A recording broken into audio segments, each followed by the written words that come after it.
Hi అండి, అందరికీ నమస్కారం అండి. ఫ్రెండ్స్, ఇప్పుడు అందిన వార్త. ఇక అద్దె ఇళ్లల్లో ఉండే వారందరికీ కూడా కేంద్రం అదిరిపోయే శుభవార్త. బడ్జెట్లో కీలక నిర్ణయం అంటూ అప్డేట్ అయితే రావడం జరిగిందండి. అయితే ఇందుకు సంబంధించిన వివరాలు అయితే మన వీడియోలో తెలుసుకుందామండి. ఆ గుడ్ న్యూస్ ఏంటి అనేది వీడియో మాత్రం పూర్తి వరకు చూడండి ఫ్రెండ్స్. అప్పుడే మనకి పూర్తి సమాచారం అయితే తెలుస్తుంది. ఇక లేట్ చేయకుండా టాపిక్లోకి వెళ్ళిపోదాము.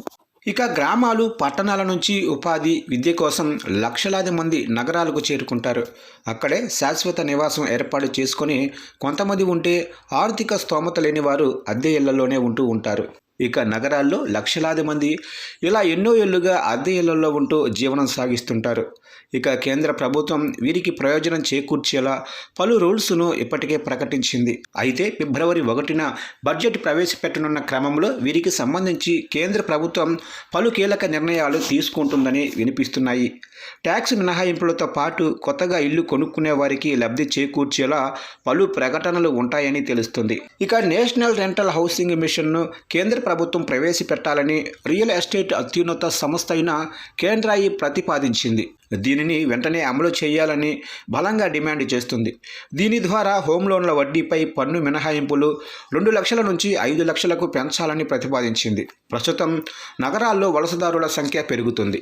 దీంతో ఆ సంఖ్యకు తగ్గట్లు ఇల్లు అందుబాటులో లేవు. దీంతో నేషనల్ రెంటల్ హౌసింగ్ మిషన్ ప్రారంభించాలని కేంద్రాయి డిమాండ్ చేస్తుంది. దీనివల్ల అద్దె ఇళ్లలో ఉంటున్న వారితో పాటు డెవలపర్లకు పన్ను మినహాయింపులు ఇవ్వాలని కోరుతుంది. ఇక నగరాల్లో జనాభా రద్దీగా తగ్గట్లు అద్దె ఇళ్లను కూడా ఎక్కువగా అందుబాటులోకి తీసుకురావాల్సిన అవసరం అయితే ఉంది. డెవలపర్లకు ఆర్థిక ప్రోత్సాహకాలతో పాటు అద్దె చెల్లించే వారికి పన్ను ఉపశమనం వంటివి ఇవ్వటం ద్వారా లాభం జరుగుతుంది. ఇక హోమ్ లోన్ల వడ్డీపై పన్ను మినహాయింపులను 5 లక్షలుగా పెంచడం వల్ల కొత్త ఇల్లు కొనుగోళ్లు పెరుగుతాయని కేంద్రాయి సూచించింది. రానున్న బడ్జెట్లో దీని గురించి కీలక నిర్ణయాలు ఉంటాయని మధ్యతరగతి ప్రజలు ఆశిస్తున్నారు. ఇక బడ్జెట్లో పలు పన్ను మినహాయింపులు ఉంటాయని కూడా తెలుస్తుంది. అందులో భాగంగా హోమ్ లోన్ల వడ్డీపై పన్ను మినహాయింపులపై కూడా రిలీఫ్ ఉండే అవకాశం అయితే ఉంది.